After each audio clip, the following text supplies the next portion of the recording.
Get the unmissable news stories of the day. This is the Beijing Hour. Examining the events that impact and shape China and the rest of the world. This is the Beijing Hour, 1 hour of news and information brought to you every weekday. Now here's your host. Tian Lu with you on this Thursday, August 20th, 2026. You're listening to the Beijing Hour, coming to you live from the Chinese capital.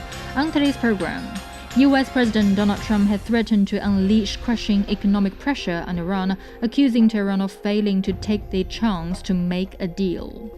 Macao's chief executive has pledged unity to implement the region's new 5-year plan that balances national strategy with local strength.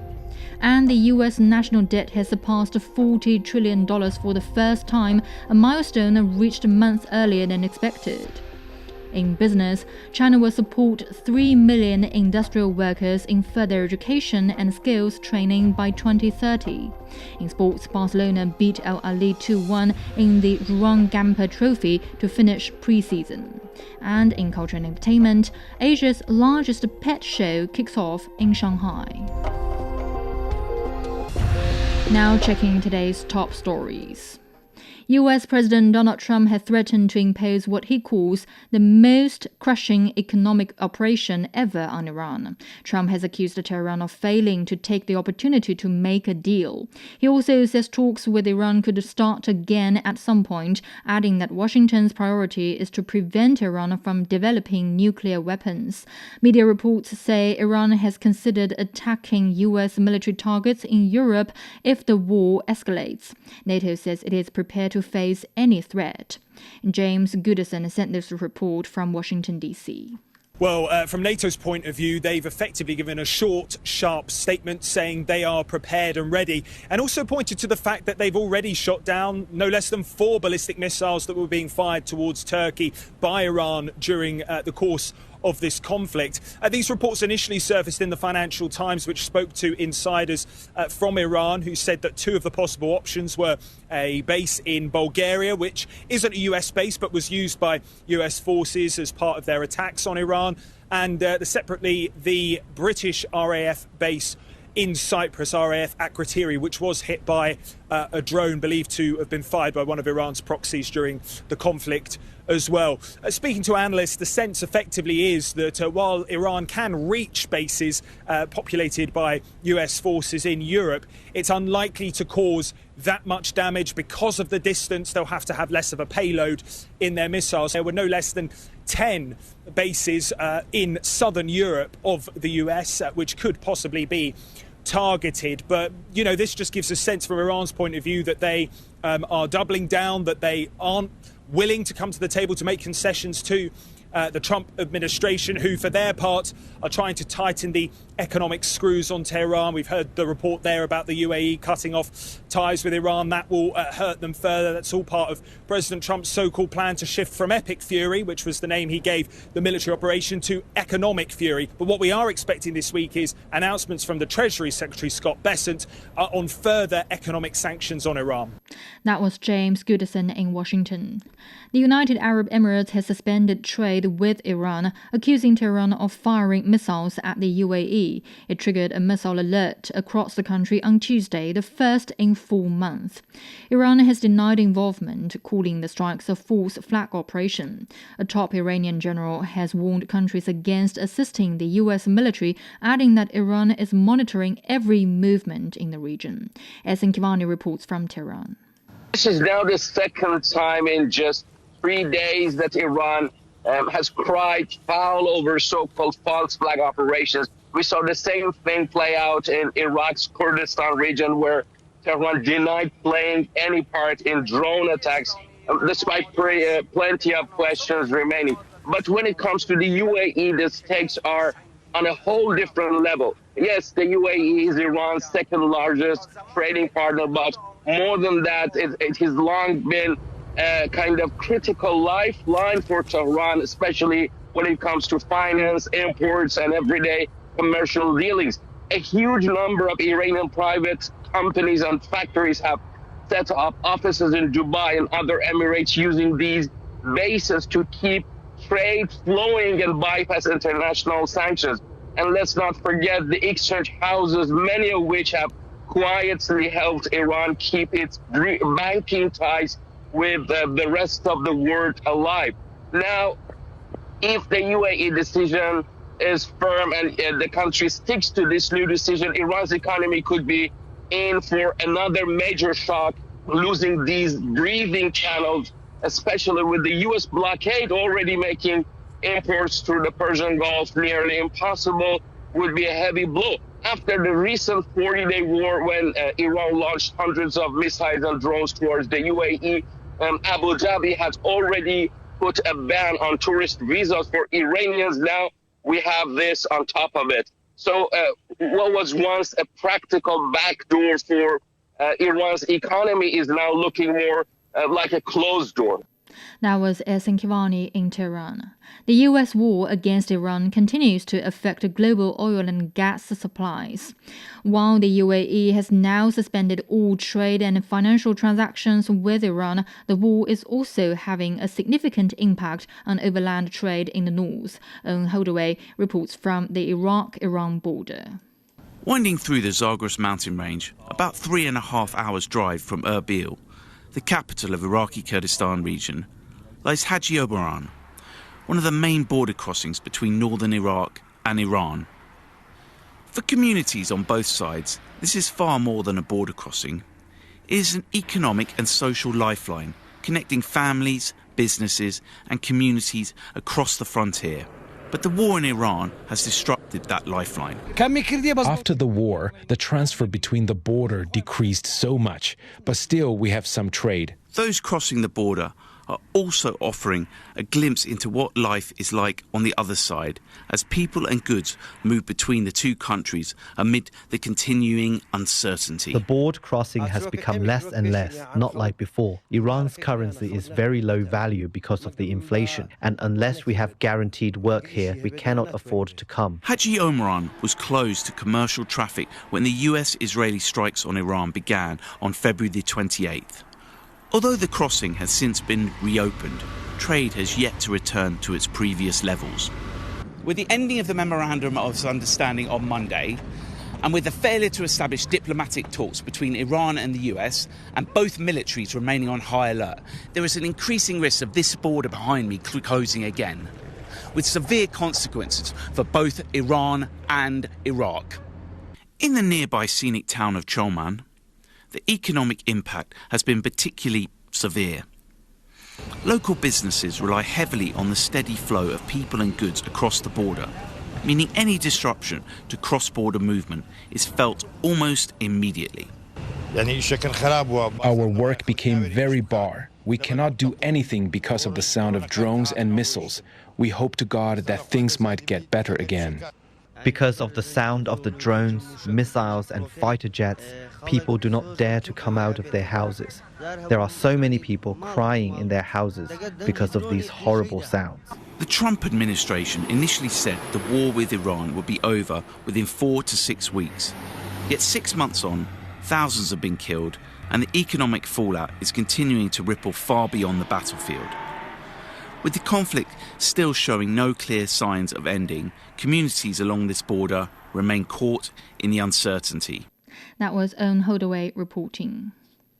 Israel continues its airstrikes on Gaza, killing at least 9 Palestinians at a police station and 1 at a refugee camp in Nuseirat. Ramya Magari has more on the humanitarian crisis. On the World Humanitarian Day, displaced Palestinians, hundreds of thousands of them, still complain of the shortage of aid supplies and other assets that they have been in need for the past period of the war, almost for 3 years now.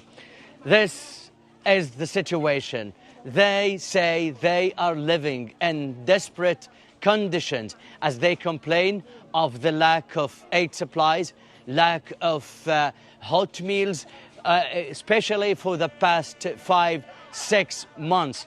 And this situation that goes on here in the territory, especially in shelter schools like the one we are here now, they complain and they lack of these things. They suffer from the shortage of these main supplies, including the food, including rations, and as well as the water supplies sometimes. The situation is bad now, and it was much worse before.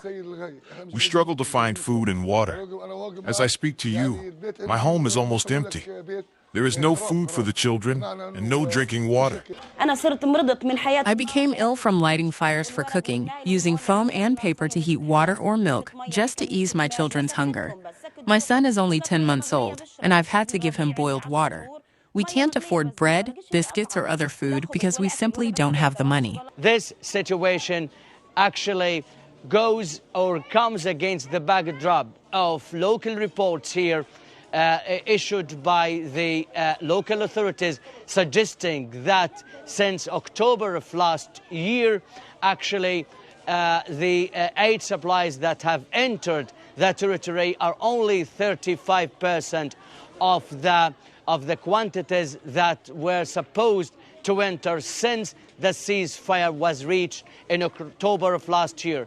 Last but not least, as well as besides the shortage of food supplies, these people complain of the sanitation, the lack of sanitation or the ill sanitation and the health services right here in the territory, as majority of them complain of the shortage of medicines they need to cure their children and cure themselves under desperate situation they are still living in. That was Rami Al-Mughari in Gaza. Coming up, Macao's chief executive has pledged unity to implement the region's new 5-year plan that balances national strategy with local strength. Do you have a story about China? We want to hear from you.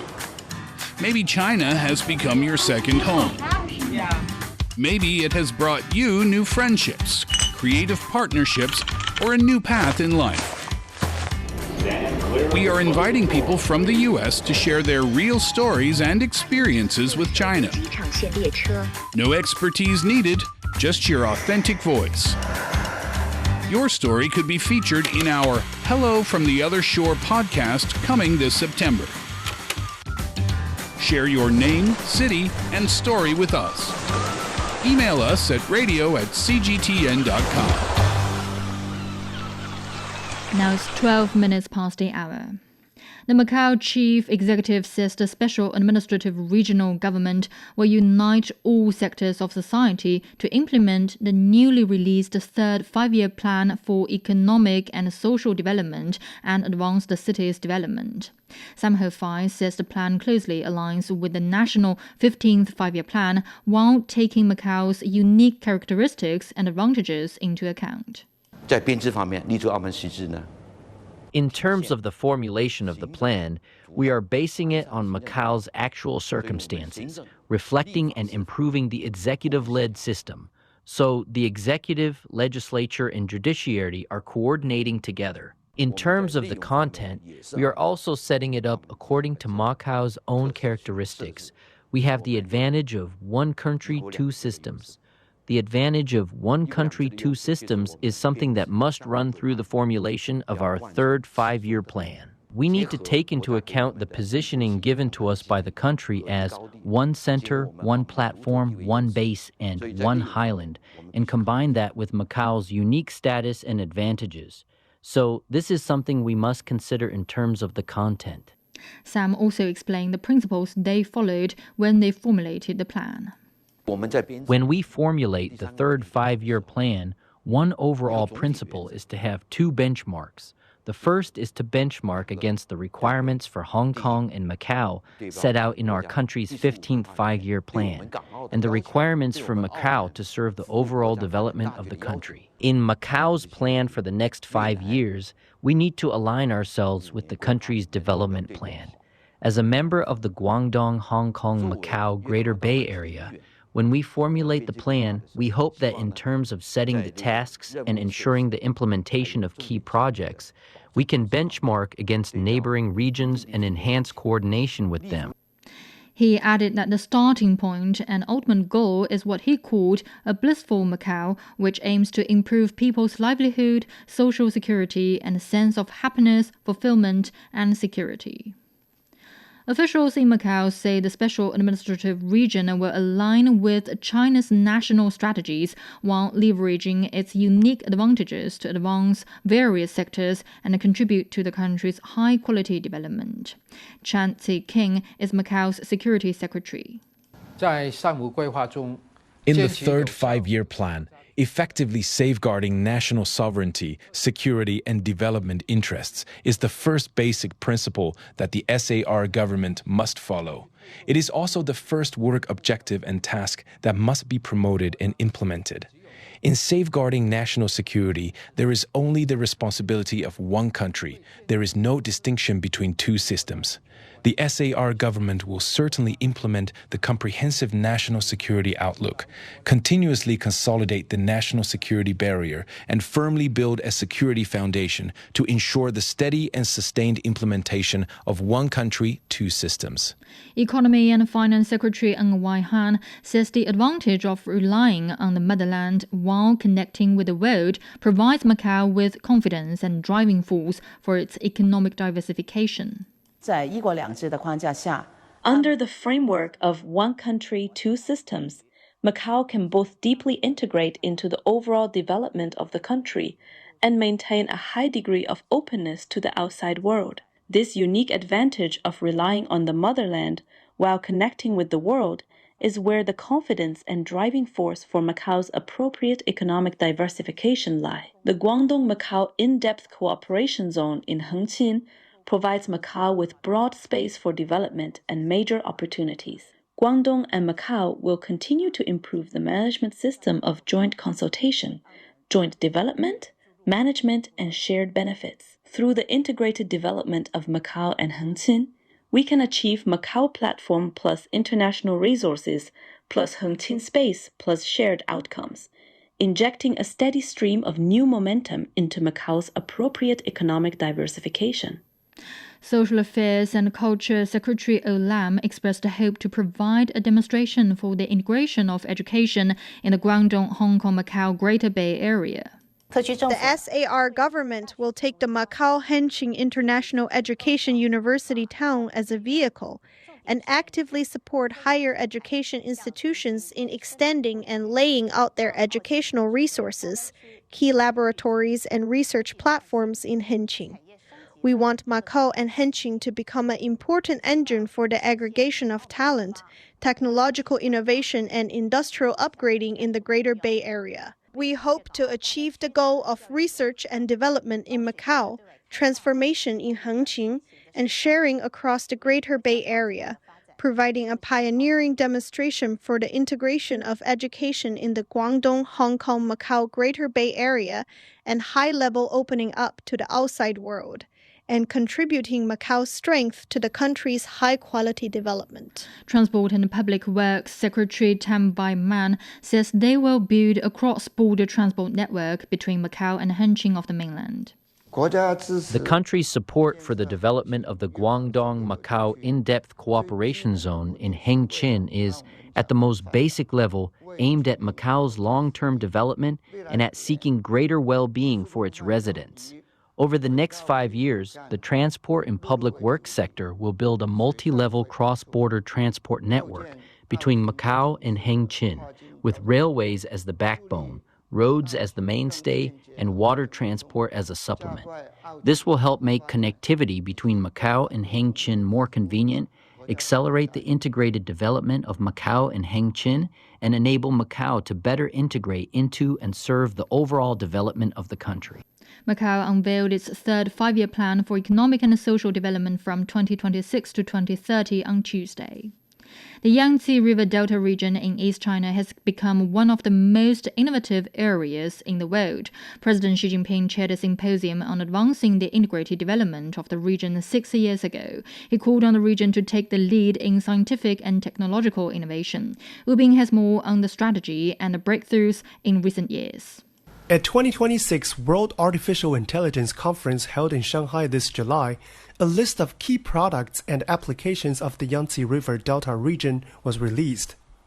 The 42 selected products and applications are the latest scientific and technological achievements of the integrated development of the region, which include the provinces of Jiangsu, Zhejiang, Anhui, and the city of Shanghai.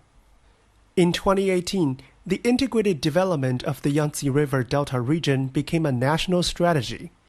On August 20th, 2020, at a symposium hosted in Hefei, capital of Anhui province, President Xi Jinping urged the region to take the lead in China's scientific and technological innovation.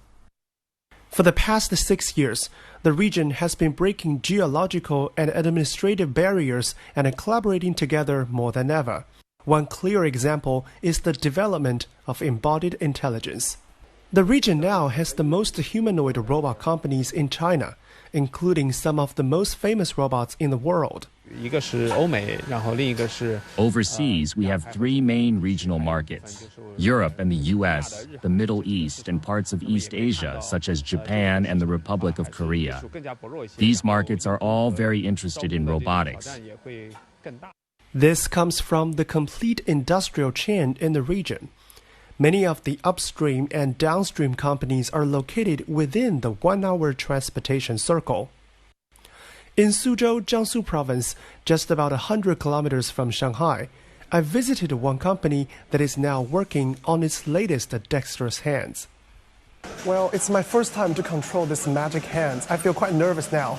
Let's try it. The flexibility of the fingers and palms are believed to be important for robots.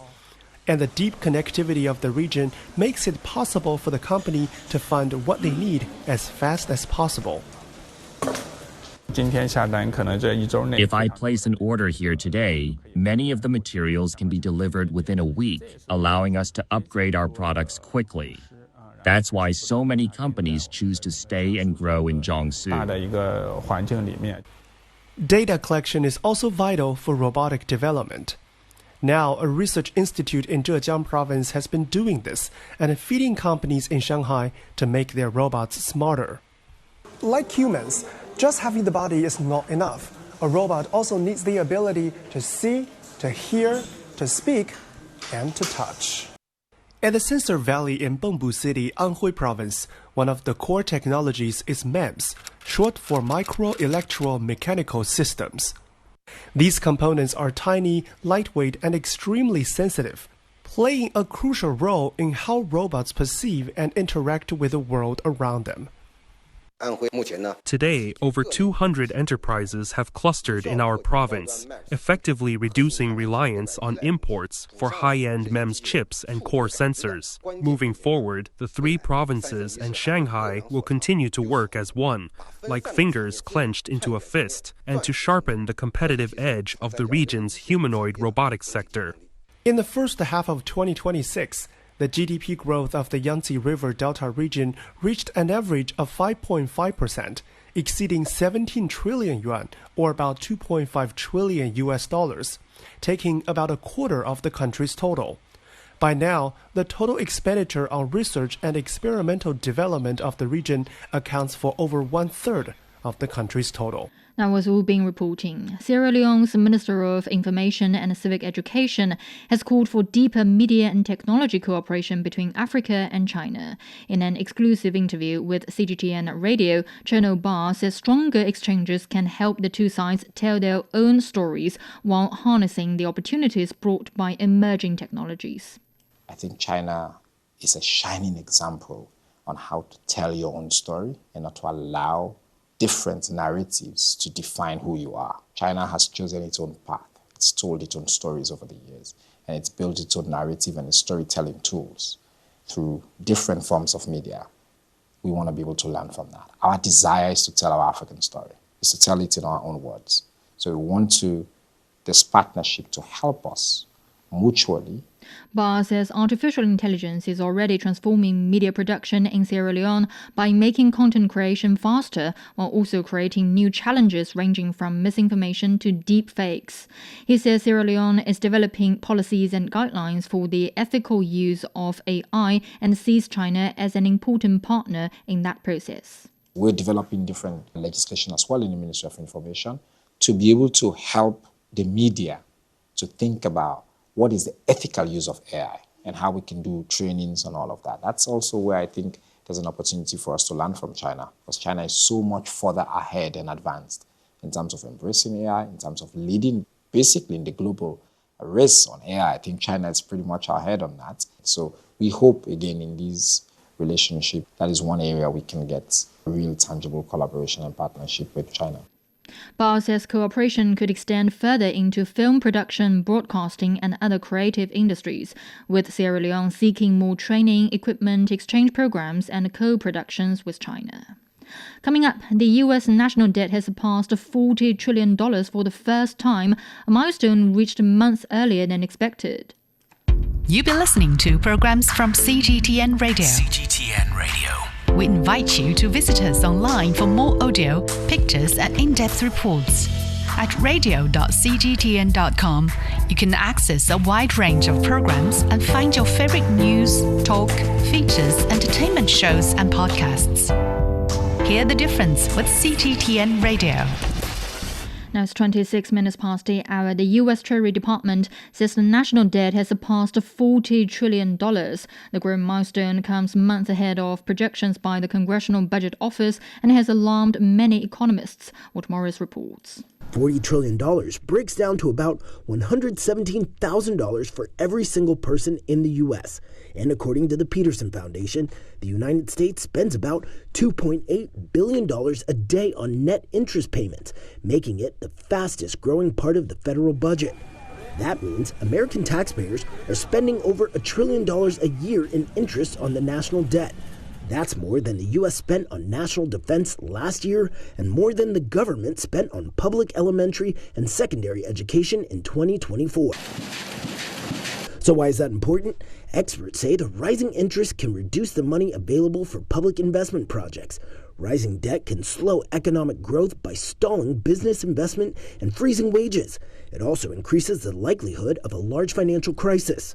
According to the Peterson Foundation, there are three main drivers for the national debt increase: changing demographics, rising healthcare costs, and inadequate federal revenues.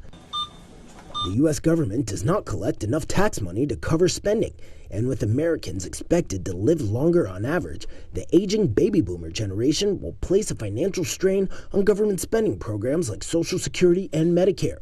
Based on the data, the U.S. national debt will nearly double in the next 10 years. Now, as Walter Morris reporting, demonstrators in Japan have gathered in Tokyo to protest against the government's military spending hike.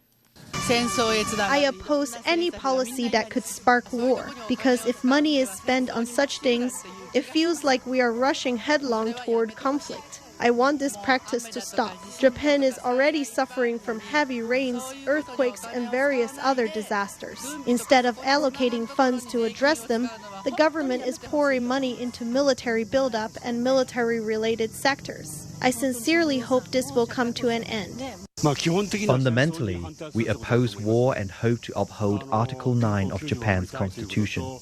Moreover, Japan was an aggressor in the past. It is on the basis of reflecting on this history that the current Article 9 of the Constitution was established. Takaichi is a prime minister who lies constantly and refuses to engage in dialogue with us, fooling the public. My initial idea is simply that war will never break out. I have 2 grandchildren, and I absolutely do not want them to go to war. That is why I have come to take part in the protest. The Japanese Defense Ministry is reportedly planning to request a record-high budget of 8.9 trillion yen or $56 billion for fiscal 2027. The final budget could reach as high as 10 trillion yen. It's 29 minutes past the hour. Beijing will be cloudy tonight, tomorrow thunder showers. The low is 22 and is up to 31 on Friday. Shanghai will see light rain tonight and tomorrow with a low of 27 and a high of 30 degrees Celsius.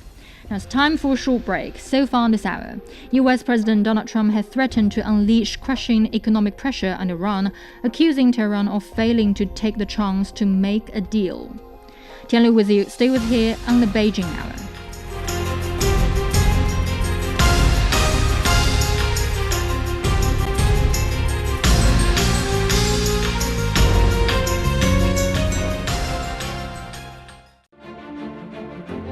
The transition to a greener future is no longer a distant goal. It's happening now.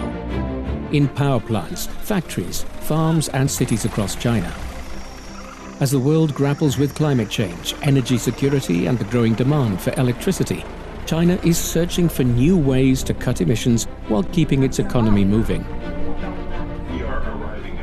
Across the country, our reporters visit renewable energy hubs, industrial centers, and agricultural communities to see what that transformation looks like in practice. Through first-hand stories and on-the-ground reporting, we explore the opportunities, the challenges, and the ideas shaping China's green transition. Listen to China's Green Code, Rewriting the Rules of Growth, a special series from Climate Watch, available wherever you get your podcasts.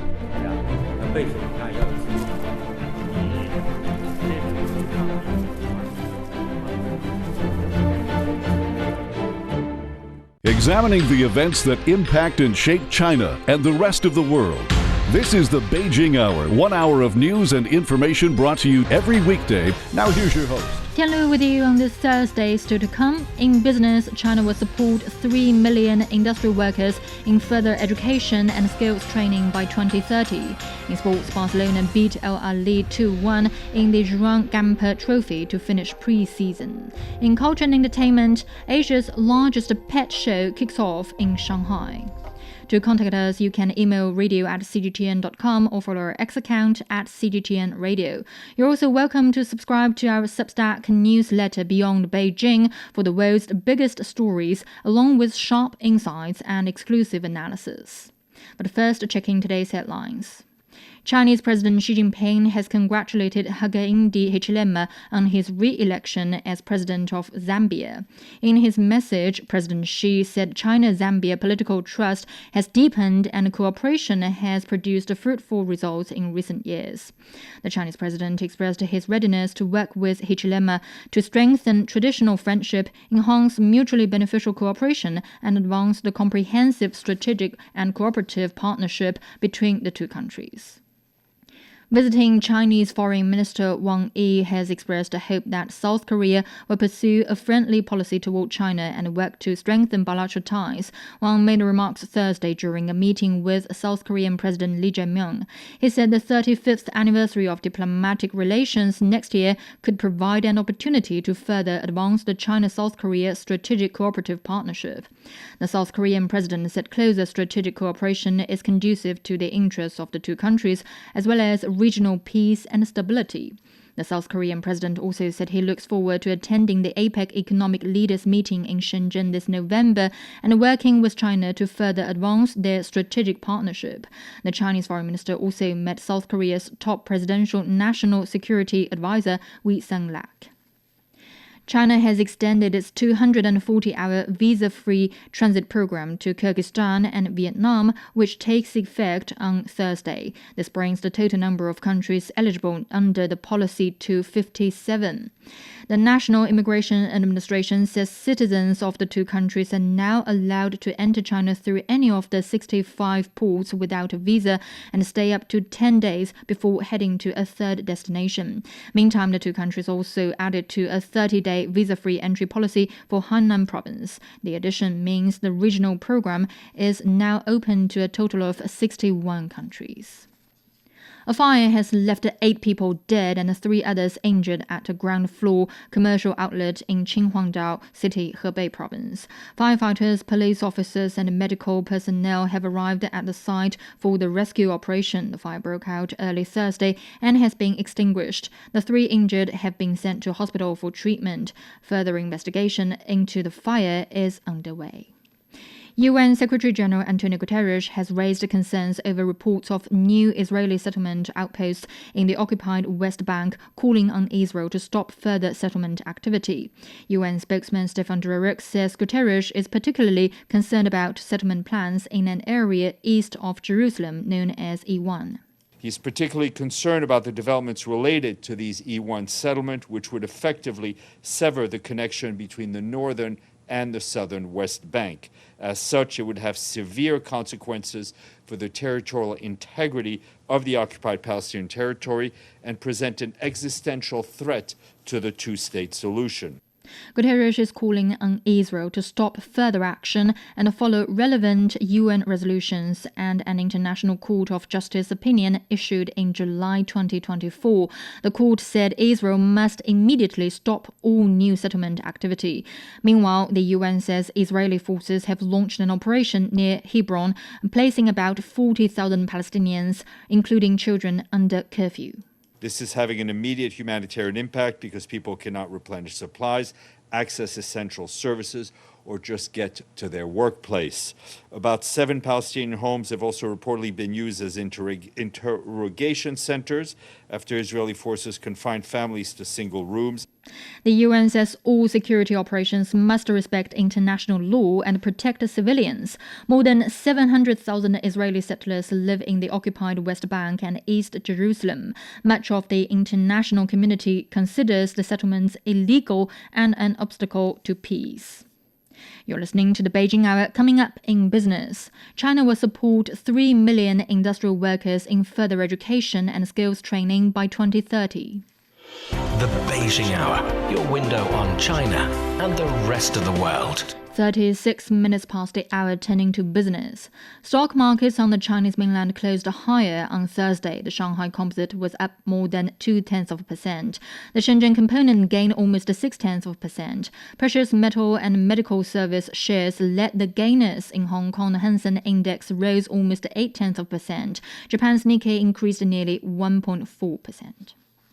China will provide financial support for at least 3 million industrial workers in pursuing further education and upgrading skills by 2030. A plan released by the All China Federation of Trade Unions outlines measures to improve the skills development system for industrial workers. It also sets targets for cultivating skilled talent. By 2030, the country aims to foster 1,000 master artisans at the national level, 5,000 at the provincial level, and 25,000 at the city level. The total number of innovation studios for model workers and master artisans is expected to reach 160,000 by 2030. The plan calls for improving the lifelong vocational skills training system and helping workers adapt their skills to changing needs. AI plus learning and training programs will be carried out, alongside the development of a national skills learning platform for industrial workers. Training services will also be strengthened for migrant workers, workers in new forms of employment, and young workers, while a system of craftsman colleges combining online and in-person learning will be developed. China and Ecuador have yielded fruitful results in economic and trade cooperation in recent years. The China-Ecuador Free Trade Agreement officially came into effect in May 2024. Under this agreement, approximately 90% of tariff lines will be gradually eliminated, with around 60% of products receiving immediate zero tariff treatment upon its entry into force. The agreement also covers areas including customs facilitation, e-commerce, and investment cooperation, establishing a framework for bilateral trade and investment. In 2025, bilateral trade exceeded $17.3 billion, marking a 24% yearly increase, with Ecuador achieving a trade surplus of over $1.7 billion.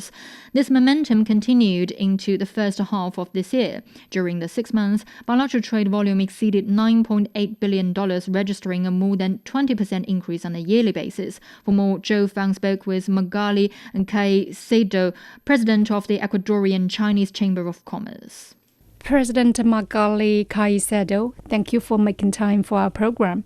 More than 2 years after the free trade agreement took effect, what are the most significant results you've seen in bilateral trade, and which sectors have benefited the most? The free trade agreement has created important opportunities for both Ecuadorian and Chinese businesses and consumers. For our exporters, it has improved access to the Chinese market and made Ecuadorian products more competitive. Also, it has given the opportunity to Chinese consumers to taste very high-quality products. For example, our shrimp, bananas, dragon fruit, and the beauty of our flowers. For our importers, it has also facilitated access to machinery, technology, vehicles, raw materials, and other inputs from China at more competitive costs.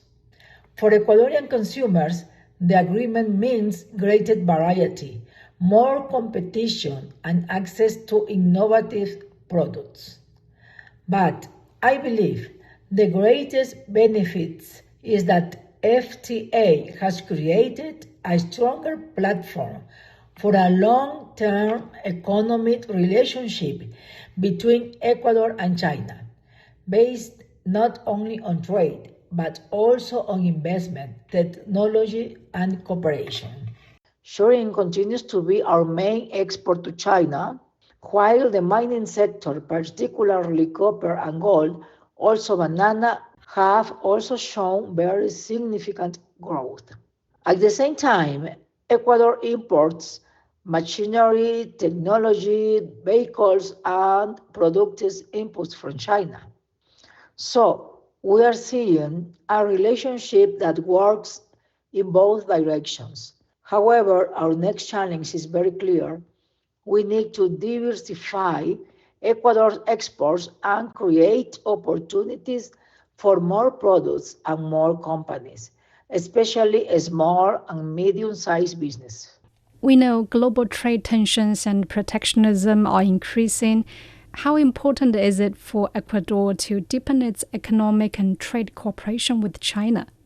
Ecuador is a relatively small economy, so international trade is essential for our development. We believe in maintaining an open and pragmatic approach to international trade. China is one of Ecuador's most important economic partners and represents an enormous market for our exporters. For us, deepening cooperation with China means creating more opportunities for Ecuadorian products, attracting productive investment, developing technology, and generating employment. Trade should be a bridge for cooperation and development. That was President Magali Caicedo with the Ecuadorian Chinese Chamber of Commerce talking about the economic and trade cooperation between the two countries. China's one-year loan prime rate, a market-based benchmark lending rate, came in at 3% on Thursday, unchanged from the previous month. According to the National Interbank Funding Center, the over 5-year LPR, on which many lenders base their mortgage rates, also remained unchanged from the previous reading of 3.5%. The LPR is a benchmark reference interest rate for bank loans published on a monthly basis. Often described as the reference price for lending, it directly influences the borrowing costs for businesses and individuals. Each monthly LPR quotation remains effective until the next scheduled announcement. The rates have remained unchanged for 15 straight months. China's humanoid robotics industry is looking for ways to take robots beyond the showroom and closer to real-world use. At the ongoing World Robot Conference in Beijing, companies are showcasing advances in AI, motion control, and robot training while exploring new applications for these machines. Sun Tianyuan takes a closer look. Robots, crowds, and more robots. They're everywhere at this year's World Robot Conference. Before I came here, my mother gave me a rather personal mission. She asked me to find her a robot that could actually take care of her when she gets old. That may take a little longer, but robots are getting closer to a place in our everyday lives. Take this one. Ping pong is more than just a game. Playing ping pong is a stress test for advanced humanoid robotics. It requires high-speed coordination between the brain, the vision system, and the limbs. The idea is to train AI models with real-world data and eventually apply those capabilities across different robots and tasks. We believe these technologies can support different sectors, including healthcare and elderly care. We're already working with Peking University healthcare partners on tasks such as moving beds, sorting medication, and cleaning operating rooms. Another approach is to put robots to work first, then improve them through experience. This one is making traditional mooncakes, but it's not working alone. A human operator, more than 1,000 kilometers away, is guiding the robot. The reason why we are using the teleoperations but not really the model that's pretty strong is because model right now can't really do the works like this. For now, humans are still part of the process, but the idea is to let robots learn, one task at a time. Because we want the robot to work in the real scenario, doing the real work, and getting some more real data, so he can gradually learn the skills and then become the fully automatically robot. Different approaches, but a similar goal: getting robots out of the lab and into the real world. And excitement is spreading. I've been to conferences in the US about humanoids in Europe as well, and this is by far, I think, the most impressive showcase of humanoid in the world. So, did I find the perfect robot for my mother? Not yet. But I did see a booming industry, one where robots are moving quickly from the showroom into the real world, and perhaps one day into our everyday lives. That was Sun Tianyuan reporting. You're listening to the Beijing Hour. Coming up in sports, Barcelona beat Al Ahly 2-1 in the Joan Gamper Trophy to finish pre-season. Sideline Story brings you all things sports related. The hottest topics, latest events, juiciest stories, all with a very personal take. Subscribe to Sideline Story Podcast for heated sports discussions covering events that are happening in China and around the world. Now it's 46 minutes past the hour. Turning to sports, here's Yang Guang. Thank you, Tianlu. We begin with football. Barcelona have wrapped up pre-season with a 2-1 win over Al Ahly in the Joan Gamper Trophy. New signing Anthony Gordon missed a late penalty in his first home appearance for the club. Another new arrival, Rodri, was presented to the Camp Nou crowd before kickoff, but didn't feature. Barcelona took the lead in the 29th minute through 18-year-old Hamza Abdel Karim, who tapped home Alejandro Balde's cross. Rafinha doubled lead from the spot just before halftime after being brought down in the box. Al Ahly pulled one back 6 minutes after the restart, but Barcelona held on for the win. Hansi Flick's side opened their La Liga campaign away to Elche on Sunday. In the Chinese Super League, defending champions Shanghai Port were held to a 1-1 home draw by Dalian in Bo. Dalian took the lead in the 16th minute with captain Nikolai Stanchel converting a penalty after Yang Mingwei was fouled by the Port goalkeeper. It was Stanchel's fourth straight game with a goal, a new club record.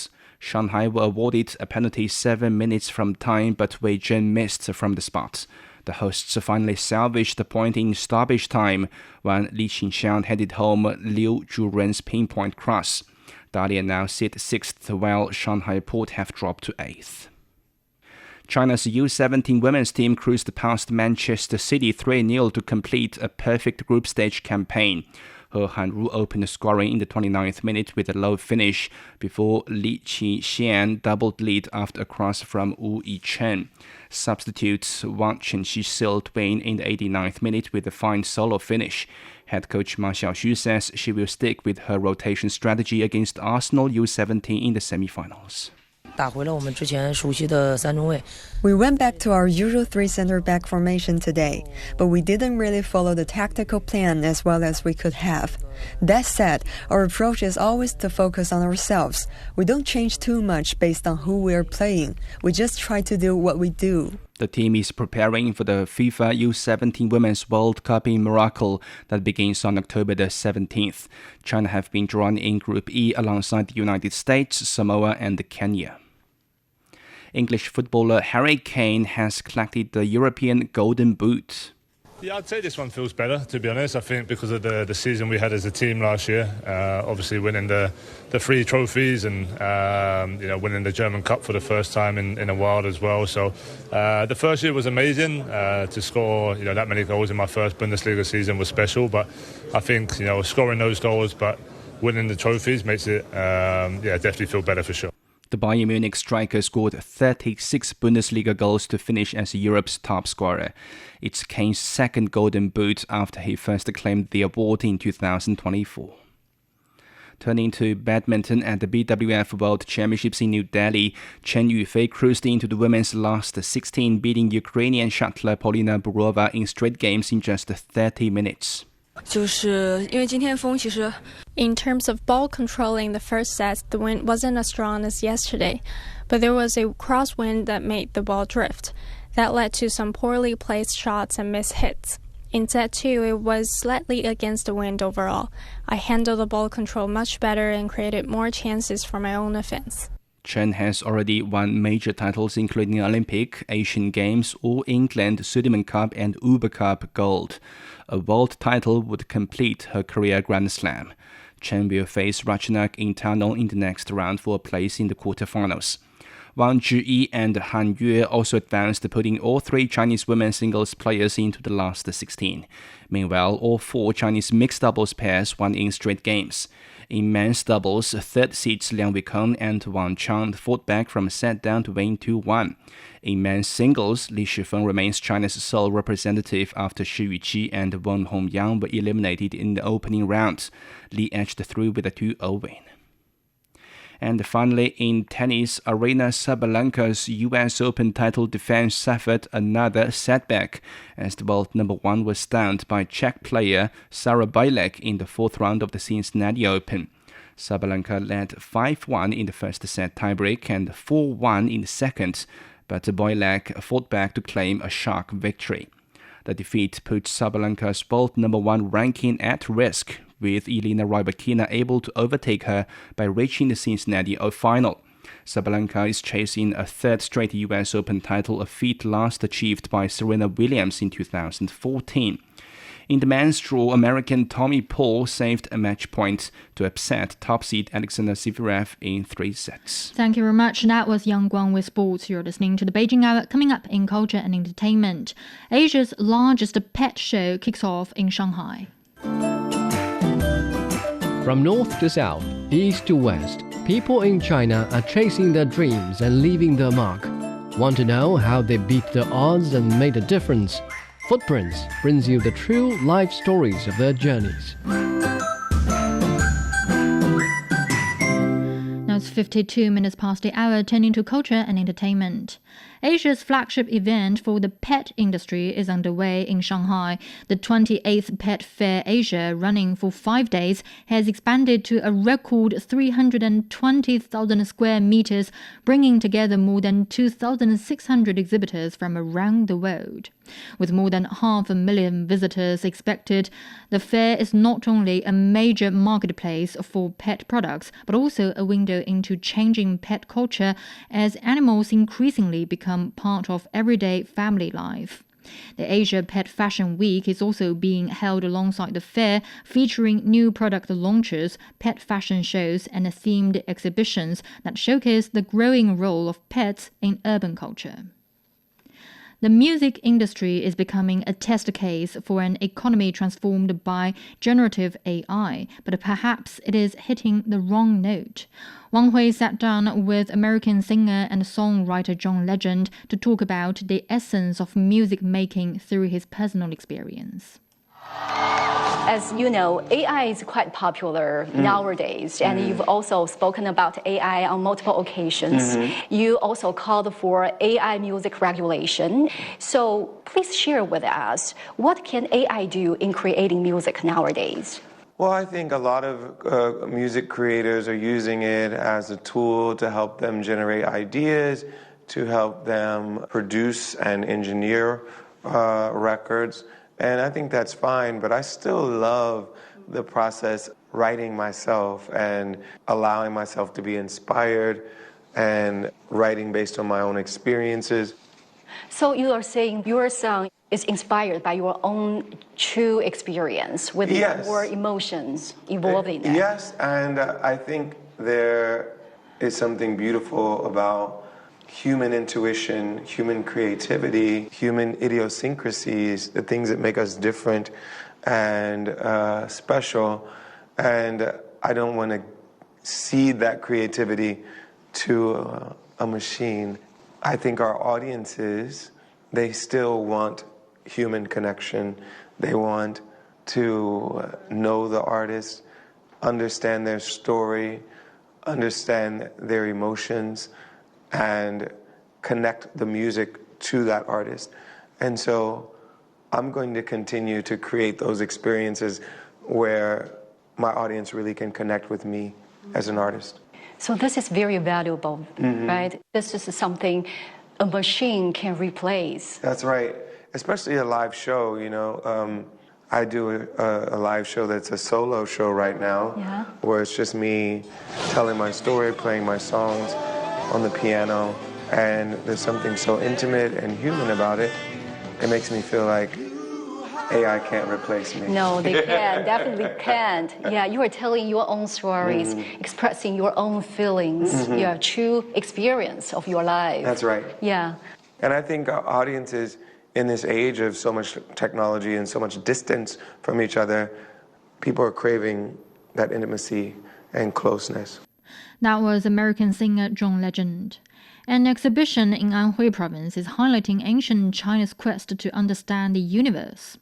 The Anhui Museum exhibition brings together nearly 300 artifacts from 48 institutions, including ancient star charts, astronomical instruments, and cosmological jade objects. It has attracted around 350,000 visitors since opening in July. Highlights include a 5,800-year-old jade cosmological diagram, China's oldest equatorial instrument, and a stone-carved star chart featuring more than 1,400 stars from the Southern Song period. Ancient instruments are displayed alongside modern spacecraft models, tracing China's 5,000-year journey of exploring the cosmos. The exhibition runs through mid-October. Now it's 57 minutes past the hour, checking the forecast for the day. Beijing will be cloudy tonight, tomorrow thunder showers. The low is 22 and is up to 31 on Friday. Shanghai will see light rain tonight and tomorrow with a low of 27 and a high of 30. Chongqing will have light rain tonight, becoming cloudy with a low of 26 and a high of 32. Nanchang will be cloudy tonight, tomorrow overcast with a low of 27 and a high of 34. Lhasa will have light rain tonight and tomorrow with a low of 12 and a high of 21. Elsewhere in Asia, Islamabad will see moderate rain tonight and tomorrow. The low is 26 and is up to 34 on Friday. Vientiane will have moderate rain tonight and tomorrow with a low of 23 and a high of 29 degrees Celsius. That's it for this edition of the Beijing Hour, making news today. US President Donald Trump has threatened to unleash crushing economic pressure on Iran, accusing Tehran of failing to take the chance to make a deal. On behalf of the staff, this is Tianlu in the Chinese capital, hoping you'll join us for the next edition of the Beijing Hour and open the window to the world together.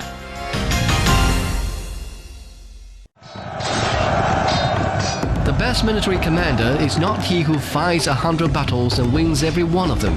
The best military strategy does not lead to the desiccation of the enemy's capital city. Decoding the Art of War will help you understand why there's no art in war and how Sun Tzu stayed undefeatable using the science of war, with fun stories and insightful breakdown of famous battles. Find Decoding the Art of War wherever you listen. A poem for the Tibetan antelope, the gentle spirit of the Qinghai Seazon Plateau, spoken by voices from across the world.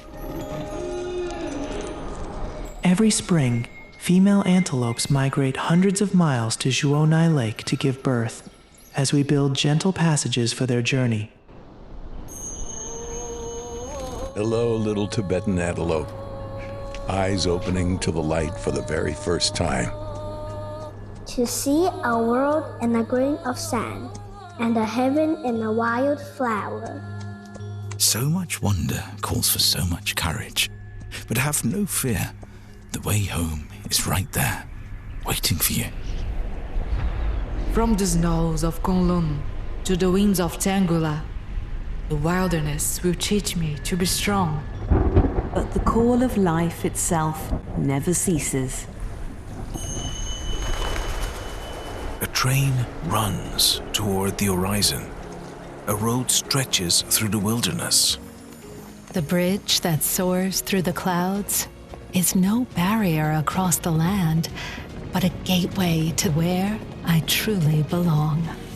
Tibetan antelope's hoofprints loosen the soil, letting snow melt sink into the earth.